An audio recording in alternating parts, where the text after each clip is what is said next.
Bismillahirrahmanirrahim. Salam alaikum wa rahmatullahi ta'ala wa barakatuh. Que la paix soit avec vous. Bon dimanche si vous me regardez aujourd'hui et bon début de semaine pour ceux qui peut-être n'auront pas dans le cas échéant, regarderont cet enregistrement demain. Que la paix soit avec vous, Inch'Allah, de jour et nuit. Je souhaite de tout mon cœur que des gens comme vous, qui tendent l'oreille à des choses que les autres ont rejetées, soit accepté par Allah Azza wa Jal dans le plus haut de ses récompenses qui s'appelle le paradis. Et je voulais continuer sur Moussa, mais il s'est avéré qu'il y a beaucoup de questions qui sont euh, intéressantes, qui sont importantes et qu'il fallait mettre à jour. D'abord, déjà, permettez-moi de vous remercier pour l'écoute. Quand l'un de vous me remercie, j'ai honte. Croyez-moi, quand l'un de vous me dit merci de cette explication, j'ai honte. J'ai honte parce que je n'ai rien donné. C'est-à-dire, je suis remercié pour quelque chose qui est logique. Je ne suis pas... C'est-à-dire, si par exemple c'était un bien que je possède et que j'aurais donné, quelqu'un me dise merci, à la limite, il y a une logique. Mais moi, je n'ai rien donné. Et pourtant, les gens me remercient. Donc, moi, en retour, c'est moi qui vous remercie pour cette écoute et pour cet instant que vous donnez à prendre une réflexion, ne serait-ce que minime, par rapport à ce qu'on vit, mais elle est très importante chez Allah Azza wa Jal. Je vous raconte une histoire très courte, très simple, pour vous montrer qu'est-ce qui se passe dans l'au-delà, au moment où je vous parle. Un invité surprise est venu à la mosquée et le prophète a dit, alayhi salatu wassalam, qui d'entre vous pourrait héberger notre hôte, notre invité? C'est un hadith qui est rapporté sur 5 personnes. Et c'est le même. Donc il doit être pris en considération parce que les 5 personnes l'ont raconté de la même façon. Il n'y a pas un seul mot qui a été déformé. Donc normalement, sur 5 personnes, on peut s'appuyer ou sur 4. La règle dit que c'est sur 4. 4, 4, 4, 4. Le numéro 4 est très important. Le numéro 4, on en a parlé. 4 hommes, 4 femmes, 4 raisons d'être, 4 problèmes, 4 ennemis, 4, vous allez voir dans ce qui va venir, Inch'Allah, le numéro 4 est important. Sayyidina Ibrahim aussi a eu 4 conseils pour son père, lesquels, je vous le dirai, Inch'Allah, quand on commence l'histoire de Sayyidina Ibrahim, alayhi salatu wassalam, vous verrez que le numéro 4 est important. Donc, nous reprenons. Le prophète, alayhi salatu wassalam, ce hadith est juste, il a été rapporté par 5 personnes. Le même. Qui veut inviter cette personne qui est de passage une nuit? À ce moment-là, c'était la dèche. Il y a des gens qui ont de l'argent, qui sont des musulmans, mais qui ne donneront pas. Ils ne sont pas tous au même niveau, on est bien d'accord. Il y a des gens qui sont riches. Une personne s'est proposée et pourtant il n'avait rien à la maison. Il avait juste ce qu'on dit ararif. Ararif et un petit peu d'huile. Ararif, c'est un petit morceau de pain et un petit peu d'huile. Donc il a dit, moi, ya Rasulallah. Le prophète a eu un petit sourire parce que le prophète est constamment informé de choses qui sont importantes. Il ne voit pas l'avenir. Mais quand quelque chose est important, Dieu lui fait voir ce qui est important pour qu'il sache donner l'exemple ou donner les directives, le plan et la direction à suivre. Il est rentré avec son invité à son épouse. Son épouse l'a appelé à côté. Elle lui a dit, écoute, on n'a rien, qu'est-ce qu'on va lui donner? Il lui a dit, t'inquiète pas, j'ai tout prévu. Donc c'était après la prière. Donc là, il est là, pas pour passer la soirée, mais pour dormir comme étant invité. D'abord manger. Les premières règles de l'invité, c'est lui donner, le nourrir, et puis bien l'accueillir. Et puis après, il va dormir. Et le matin, tôt, avant même que la journée se lève, ils partiront pour la prière. Donc c'est le moment de quoi lui donner. Et elle lui a dit, écoute, tu sais ce qu'on va faire? On va éteindre toutes les lampes à huile et on va laisser juste une un petit peu loin et on va un petit peu laisser de l'ombre la table basse ou haute, ou enfin l'endroit où ils vont manger. Et donc, ils ont poussé l'assiette de l'huile, ils ont mis à Rarif, le morceau de pain pour l'inviter, et ils ont mis devant eux aussi une assiette, on va appeler ça une assiette, vide. Et donc, ils commençaient à faire du bruit, comme quoi ils mangeaient, et en fait, pour lui faire comprendre que eux aussi, ils avaient leur part. Donc, il est allé dormir, et le matin, quand il s'est arrivé à la mosquée, le prophète lui a dit Aïna Fulan, où est telle personne? Il a dit Je suis là, ya Rasulallah, où est ton invité? Il a dit Mon invité, il est là. Il lui a dit Allah a souri de ce que vous avez, a eu un sourire pour la chose que vous avez faite hier. Personne au monde ne peut savoir ce qui s'est passé, même pas l'invité. A eu un sourire. Est-ce que ce mot peut être dit sur une divinité qui s'appelle Allah, Dieu le Tout-Puissant? On ne peut pas dire qu'il a un sourire. Mais nous, comme étant êtres humains, nous ne pouvons pas avoir une imagination. Notre cerveau ne peut pas parler autre langage que celui qu'on a dans notre matrix. Il n'y a pas d'autre langage qui peut dire Dieu. On peut pas imaginer un autre mot qu'on peut, c'est-à-dire approprier. Il n'est pas approprié, le mot sourire. Mais notre cerveau ne comprend pas autre chose. Donc on va dire Allah a souri. Ça ne veut pas dire que Rabbi subhanahu wa ta'ala, il a une bouche et il a souri. Et le prophète n'a pas fait ça avec la main. C'est moi qui l'ai rajouté pour vous donner une image. Ne soyez pas parmi les gens qui donnent une image à Dieu. Il n'a pas d'image, mais Dieu il a souri dans le sens, il était content de ce que vous avez fait hier. Et donc le monsieur l'a su, le prophète l'a su, mais l'invité ne l'a pas su. Nous le savons aujourd'hui, ce que ce monsieur a fait. Donc il a donné ce qu'il a pour l'inviter et il a dormi sans rien. Imaginez un petit peu ce qui se passe toujours dans l'au-delà qui est là, mais qu'on n'a pas conscience qu'il est là. Donc quelque part, il faut absolument expliquer quelques petites questions qui m'ont été posées par les frères, d'ailleurs que je remercie beaucoup, parce qu'ils soulèvent des points importants, très importants.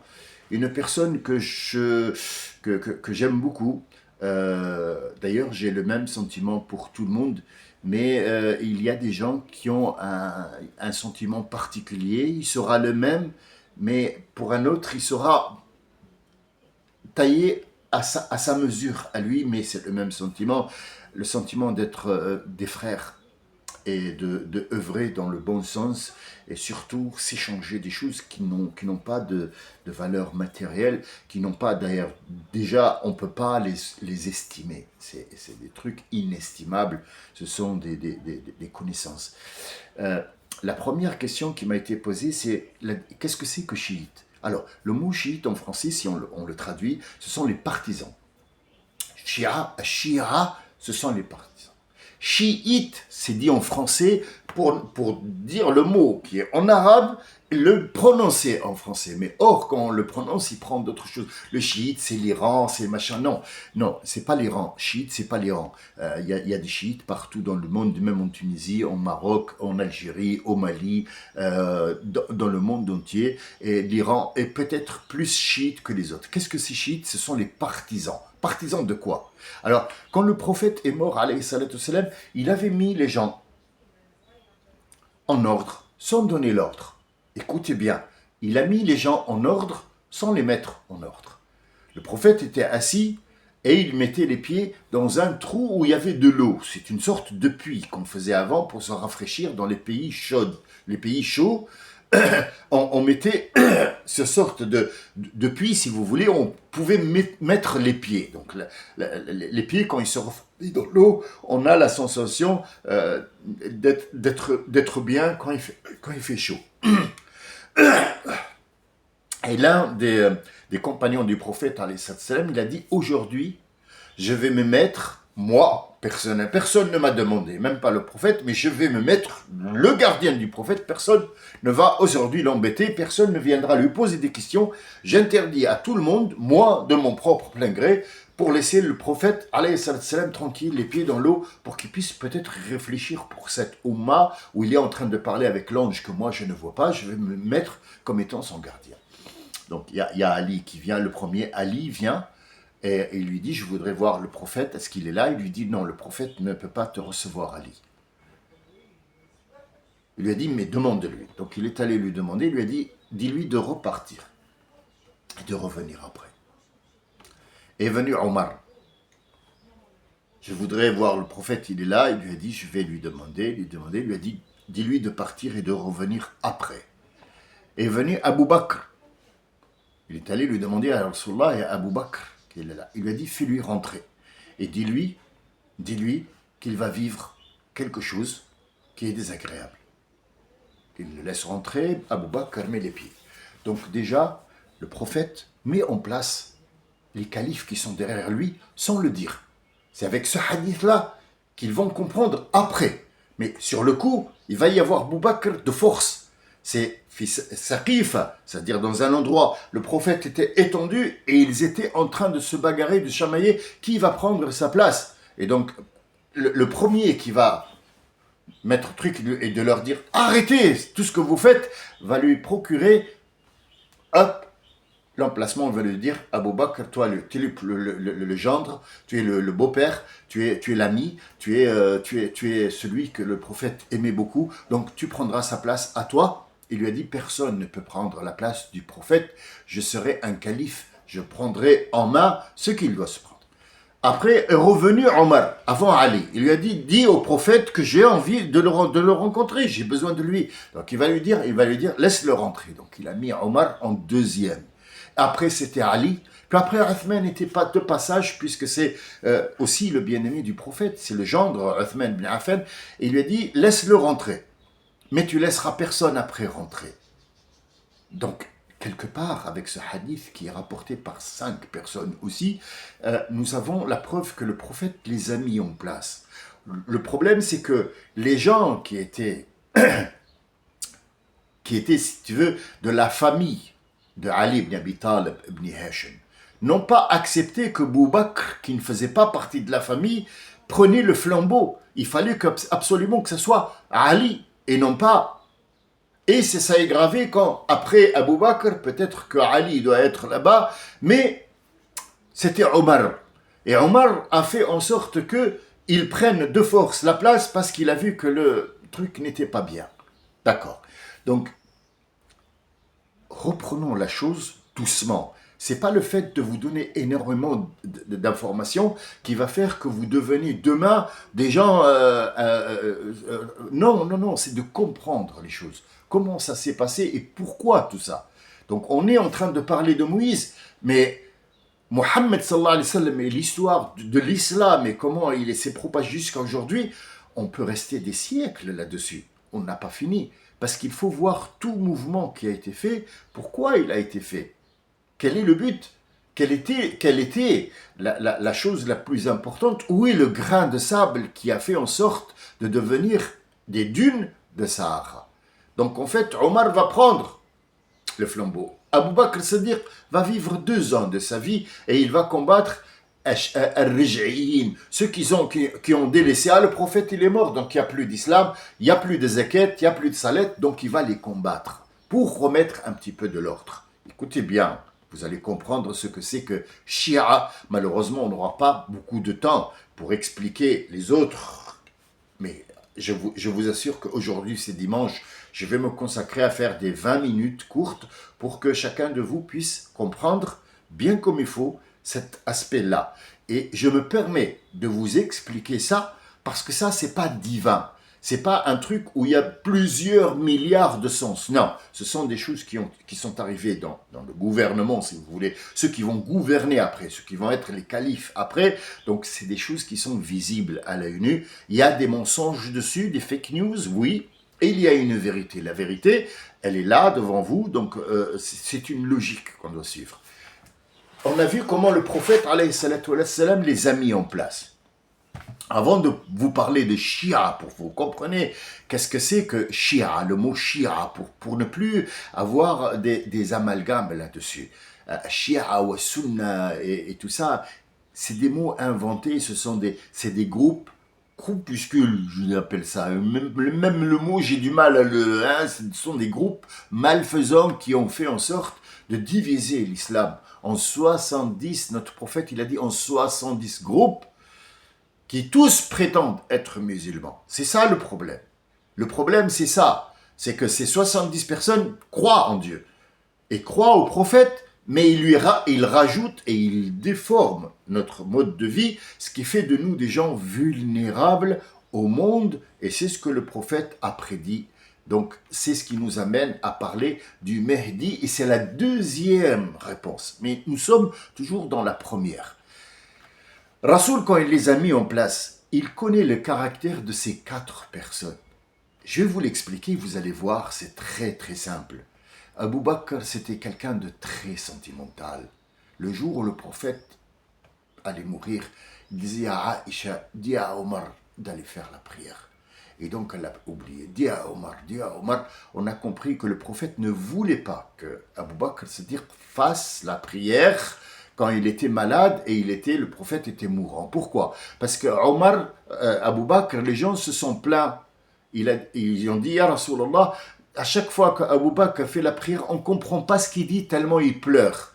Il pleure de peur d'Allah, mais nous, on est derrière, on ne comprend pas. On voudrait bien qu'il dise les mots, qu'il les prononce pour qu'on puisse. Il a dit, je sais, Abu Bakr, c'est Arajulun Bakka.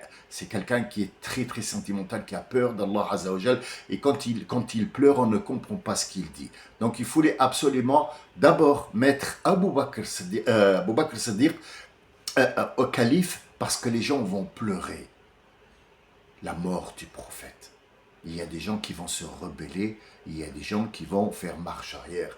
Donc qu'est-ce qu'il leur faut? Il leur faut une main qui leur tape sur le dos, parce qu'Abou Bakr, il était très sentimental, il était très, malgré la grande gueule qu'il avait à l'époque apparemment, parce que c'était un petit homme, mais qui avait grand courage, et Omar il dit, j'aurais bien voulu être un poil dans la poitrine d'Abou Bakr, tellement cette générosité, tellement ce courage, et il a affronté à lui seul la Mecque, il a dit laissez-le tranquille, et pourtant 1m50, 45 kilos.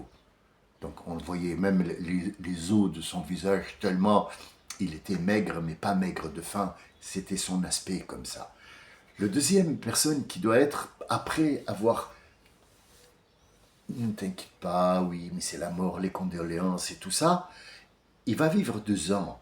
Mais les gens, en 2 ans, c'est bon, ça y est, c'est bon. Il faut maintenant arrêter de lui donner le sein, arrêter de lui donner du lait, arrêter de lui changer les couches, lui faire comprendre que c'est bon, on va arrêter. Qui est le plus approprié pour ça?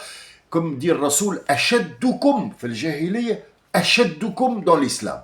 Comme tu étais dans la mécréance, tu le seras, mais dans l'islam. Si tu étais fort dans la mécréance, tu seras fort pour les musulmans. Si tu étais riche et généreux, tu le seras, la même chose, mais tu changeras de chemin dans le bon, tu ne seras plus dans le mal, mais dans le bon, avec ton même caractère. Omar ibn Khattab était quelqu'un de très très fort, à l'intérieur très doux, mais quelqu'un qui mettait les choses en place. C'est ce qui lui a permis de s'appeler Al-Farouq.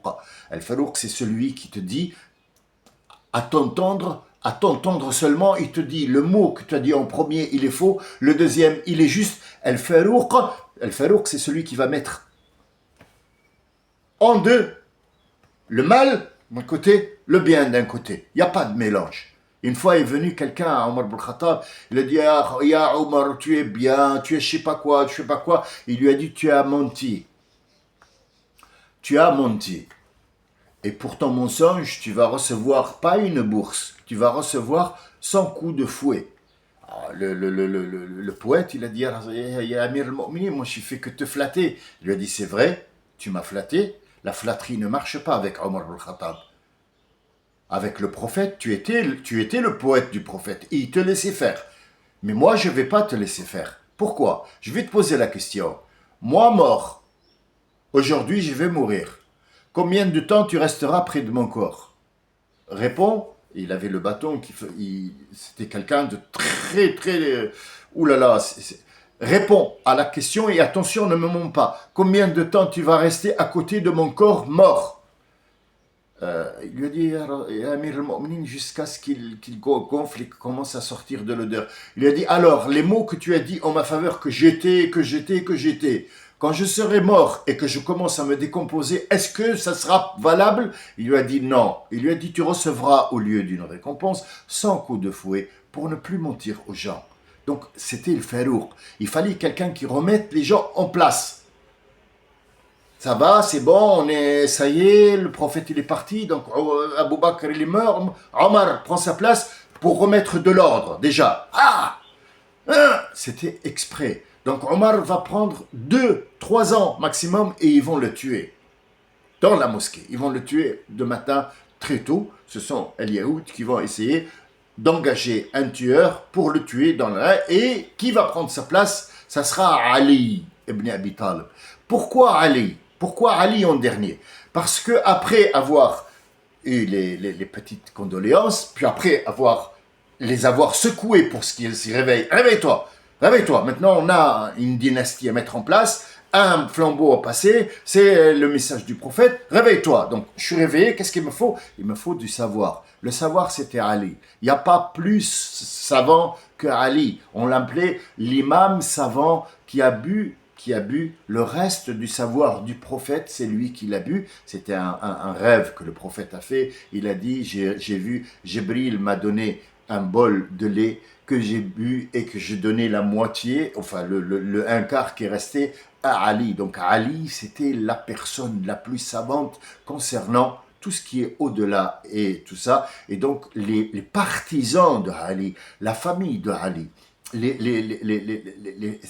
femmes, enfin Ali, on n'en avait que deux, mais Fatima et une autre, mais il ne voulait pas avoir que Fatima. Donc ceux qui étaient la famille du prophète, alayhi salam, sont partisans de Ali. Ça a fait de eux Shia. Le mot partisan, c'est Shia. Donc ils ne voulaient pas d'un autre que Ali. Et puis, tout à fait petit à petit, ils ont dit non, mais la prophétie devait venir à Ali et non pas à Mohammed. Mais bon, puisque Dieu a dit, donc on accepte Mohammed, mais Ali pour nous, c'est le prophète, c'est celui qui devait avoir. Donc ça a fait de eux un Shia, et c'est de là qu'à partir de Ali, ils vont, ça veut dire chacun va être partisan de quelqu'un, et là, il fallait absolument une couverture. Et il fallait absolument couvrir ce Coran, le rassembler pour qu'il ne s'éparpille pas. C'est l'ordre de Dieu qui était le plus correct, le plus maniaque, le plus ouvert. C'était Uthman ibn Affan. Uthman ibn Affan, sachez-le qu'une fois il est rentré chez le prophète sallallahu alayhi wa sallam, et le prophète il était là avec sa jupe, et il avait les genoux un petit peu découverts, et il était en train de parler. Uthman est rentré, c'est son gendre, hein. Il lui a donné la première femme qui est morte, sa fille, Kalthoum, et puis après il a pris la deuxième, sa sœur, il s'est remarié. Donc on appelle celui qui a les deux diamants. La personne qui a les deux diamants du prophète sallallahu alayhi wa sallam, ses filles. Donc c'est son gendre. Mais quand il est rentré, il s'est couvert les pieds et on lui a dit à Rasulullah, devant nous, tu avais les genoux qui étaient découverts. Pourquoi quand Uthman est rentré, tu as fait ça? Il lui a dit, Uthman, c'est la personne qui n'a jamais de la vie, au grand jamais, s'est dénudé, ne serait-ce que quand il était petit. Donc tous les anges ont honte de lui. Comment ça se fait que tous les anges ont honte de lui et moi pas? Donc je le respecte, un respect angélique.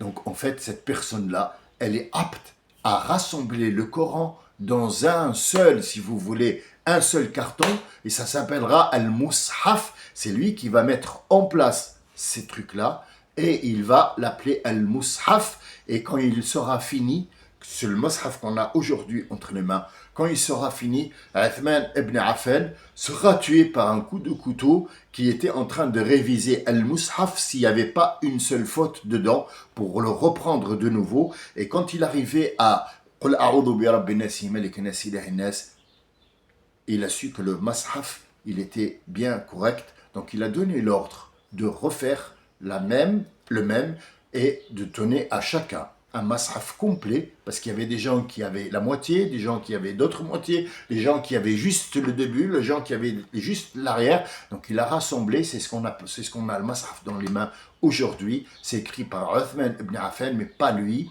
C'était Allah Azza wa Jal qui a envoyé des gens qui ont écrit ça sous sa protection pour que le Mushaf soit